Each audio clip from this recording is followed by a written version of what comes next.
Voilà, ce soir, l'expert nous parle du numérique. Il est déjà là et bien installé à nos côtés. Avec lui, on s'intéresse au numérique en Afrique. Comment le mettre au service du développement.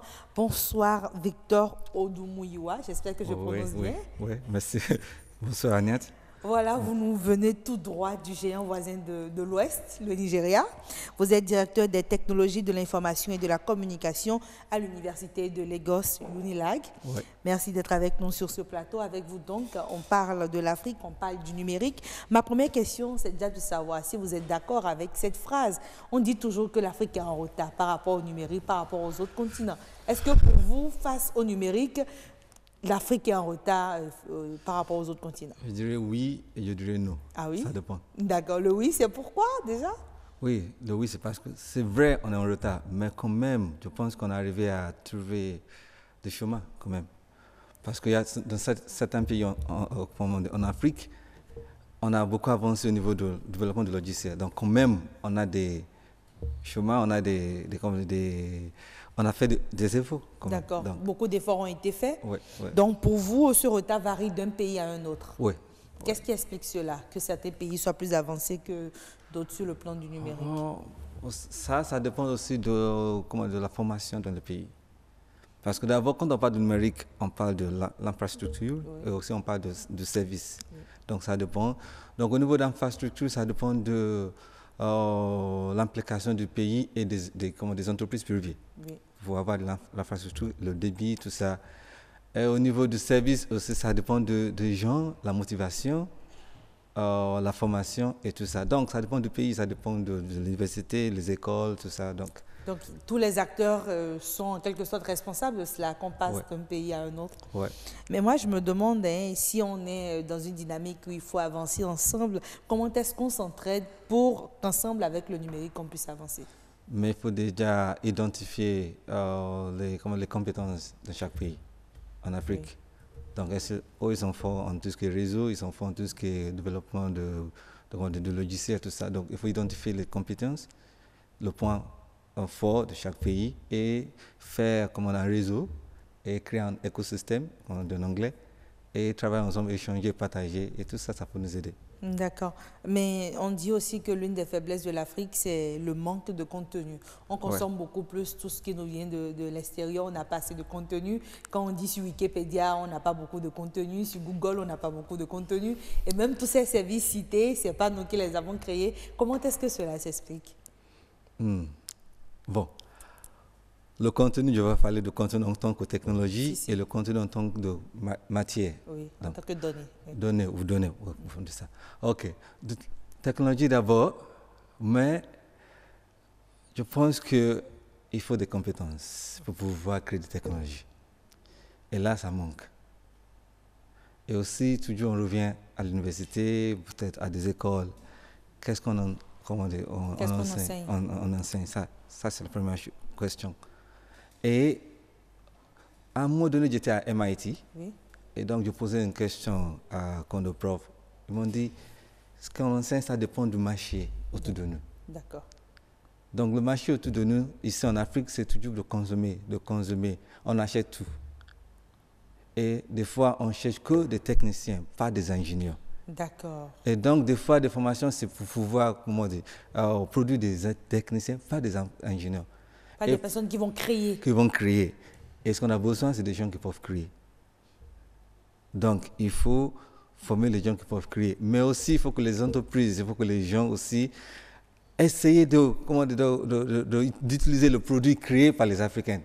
Pas seulement acheter des technologies. D'accord. Mais vous avez dit qu'on a fait beaucoup d'efforts aujourd'hui, qu'on ne le veuille ou pas. Beaucoup de pays essaient quand même de produire du contenu, mais même si ce n'est pas assez visible, qu'est-ce qui fait qu'on n'a pas la visibilité de tous ceux qui créent les technologies, les services et autres? Mais je pense que c'est la qualité de services et de technologies qui fait un peu de problème. Si ce n'est pas en bonne qualité, on ne peut pas faire des communications avec, parce que on peut pas. Bon, par exemple, je me rappelle, je pense qu'il y a 5 ans, même jusqu'aujourd'hui, les gens vont en Inde. Oui. Pour tout ce qui est logiciel bancaire, c'est en Inde. Mais aujourd'hui, ils ont commencé, par exemple, chez moi, ils ont commencé à faire ça. Ok. Et même aujourd'hui, on voit que même les gens de l'Occident, ils viennent recruter les gens de Chine. Voilà, au Oui, Nigeria, oui, la main-d'œuvre. oui, oui. Il y a des gens qui travaillent en ligne pour, comme ça, parce qu'ils ont remarqué qu'il y a un manque là-bas, donc ils viennent chez nous. Donc d'abord, la qualité, c'est ça qui manque aussi. Il faut augmenter la qualité et comme ça, bon, on voit que les gens viennent venir. D'accord. Ouais. Donc, pour vous, le numérique, mettre le numérique au service du développement en Afrique, est-ce qu'on peut dire que c'est possible? Oui, c'est possible. Et D'accord. tout passe par là aujourd'hui.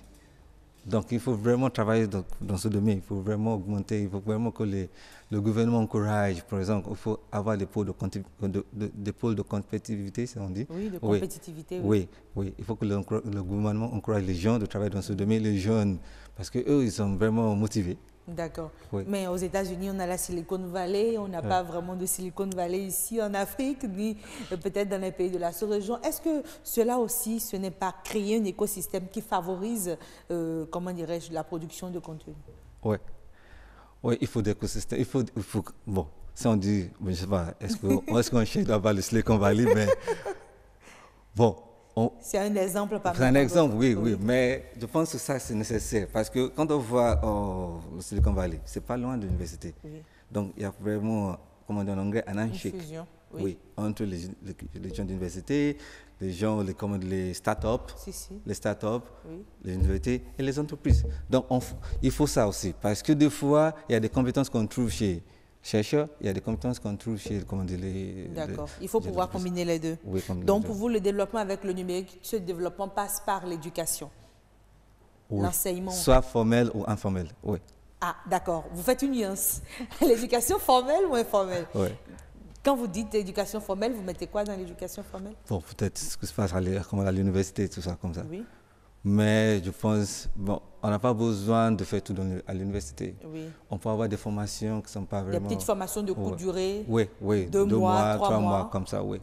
Oui. Selon les compétences qu'on a besoin. Donc, on essaie de former les gens. On n'a pas besoin de beaucoup de théorie, mais là, c'est là la pratique. Oui. D'accord. Oui. Mais est-ce qu'il ne faudrait pas à un moment donné qu'on s'asseye et qu'on se demande de quoi est-ce qu'on a besoin d'un point de vue numérique? De quel technicien, de quel ingénieur, de quelles compétences on a besoin et voir comment on forme en conséquence? Oui, je suis d'accord. Parce que moi, si on veut résoudre un problème, d'abord, il faut se poser des questions. C'est quoi le problème? Donc, c'est quoi le problème? Quels sont les objectifs? Donc, moi, je suis d'accord, il faut s'asseoir, il faut penser. Bon, il faut avoir des plans aussi. Bon, on est là aujourd'hui, mais dans 5 ans, on sera où? Donc, d'abord, identifier le problème et on doit faire ce qu'on appelle en anglais SWOT analysis. On voit comme le strength, les points forts, les points faibles, comme ça. Et on essaie de voir comment on peut aller de là et arriver à là. D'accord. Mais justement, cette démarche, est-ce qu'elle doit être par pays ou ce doit être une démarche globale? Ou au moins une démarche régionale des pays de la sous-région? D'abord, chaque pays doit faire ça. Chaque pays doit le faire à son niveau? Oui, d'abord. Et après, au niveau régional. Au niveau régional. Oui. D'accord. Donc, est-ce que les universités africaines, vous avez l'impression qu'elles sont conscientes du fait que c'est quand même elles qui décident du devenir du numérique en Afrique? C'est difficile à dire oui ou non. On parle déjà du cas de Unilag. Oui, c'est vrai. On est conscient de ça. Mais moi, je pense que même ce n'est pas seulement ça qui manque, c'est la passion. La passion. Oui. Parce que... La passion des enseignants, des étudiants? Les deux. Les deux. Bon, tout à l'heure, je disais quand j'étais à MIT, quand j'étais à MIT, j'ai suivi les cours, juste pour voir qu'est-ce que les gens font, comment ils travaillent et tout ça. Et je vois les devoirs donnés aux étudiants. Et je demandais à la prof, est-ce que les étudiants se plaignent que ce devoir-là, c'est trop? Ce qu'il m'a dit, il a dit qu'ils sont contents que dans le monde, il n'y a personne qui font des choses comme voilà. D'abord, déjà, les étudiants sont très motivés. On est le meilleur, on veut rester toujours le meilleur. D'accord. Donc, et les d'abord, profs c'est la aussi, passion. c'est pareil. Oui. Oui, mais ça veut dire peut-être que les formations que vous proposez ne sont pas très intéressantes pour les jeunes. Il faut peut-être savoir comment les intéresser à vos formations. Oui, non. Bon, pas tout à fait correct. D'accord. Moi, je pense d'abord, il ne faut pas penser toujours au diplôme. D'accord. Les diplômes sont bien. Oui. Les étudiants, ils pensent toujours aux examens, les partiels, tout ça. Mais d'abord, il faut penser aux connaissances. D'accord. Pour moi, même quand j'étudie, c'est ça, comme je commence les gens, mes étudiants, je parle d'abord les connaissances. Les connaissances. Après, on parle des connaissances. Et là, qu'est-ce qu'on peut faire avec les connaissances? Aujourd'hui, ce n'est pas savoir mémoriser qui compte, c'est d'appliquer. D'accord. D'appliquer ce qu'on apprend à l'école. Donc, on va appliquer ça et résoudre des problèmes. D'accord. Maintenant, quand on parle souvent au niveau des universités, vous avez parlé des étudiants qui ne sont pas toujours intéressés, et ils n'ont pas la passion nécessaire, mais on a quand même vu à Unilag, moi, il m'est arrivé de voir des étudiants quand même qui sont très intéressés par ce qu'ils font et qui proposent même des solutions. Comment vous faites pour présenter ces solutions-là, peut-être aux entrepreneurs ou aux startups à côté de vous, pour leur donner toujours envie de créer? Ok. Bon.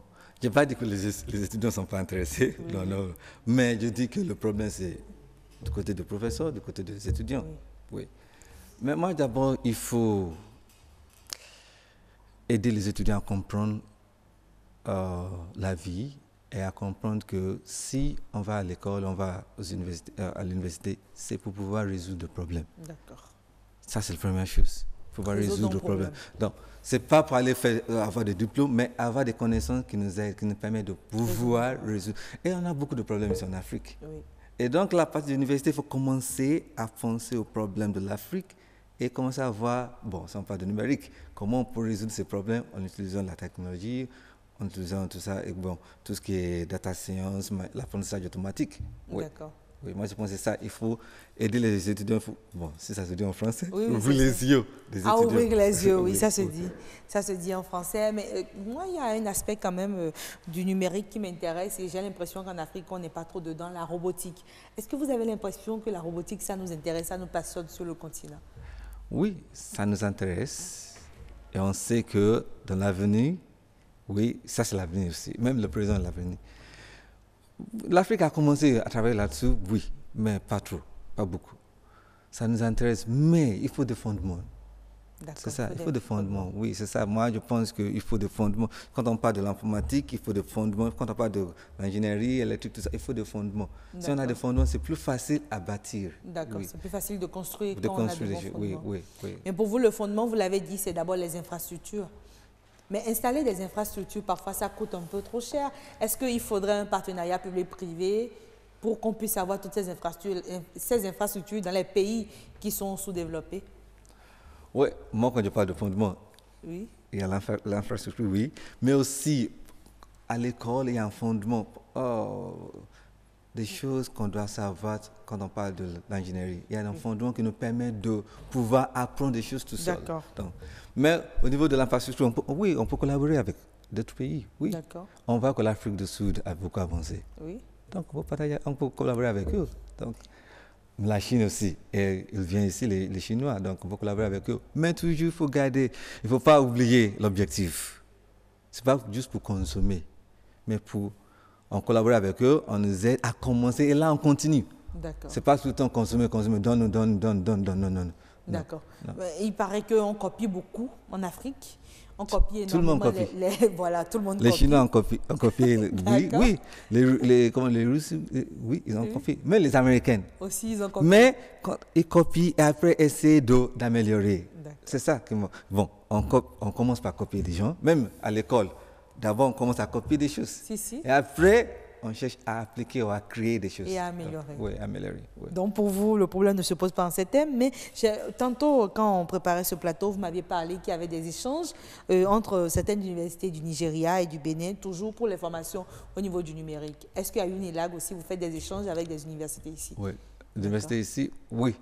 Oui, avec l'université Abou Meka Lavi. Oui. D'accord. Oui, il y a des échanges. Moi, je suis là, au Bénin, pour enseigner là-bas. C'est pour aider les gens au master. Et donc, aussi, bon, il y a des formations qu'on fait ensemble. Par exemple, en août, on a fait une formation sur data science. D'accord. Oui, chez nous. Il nous reste 30 secondes ou 10 secondes pour conclure. Voilà, on me dit c'est bon. On me dit c'est bon. Victor Odou-Mouyiwa, merci d'avoir été avec nous. Vous êtes au Bénin donc pour quelques jours. C'est toujours pour apporter aux autres universités les compétences du Nigeria. Ici, on est toujours dans les échanges. C'est terminé pour la rubrique expert, mesdames et messieurs.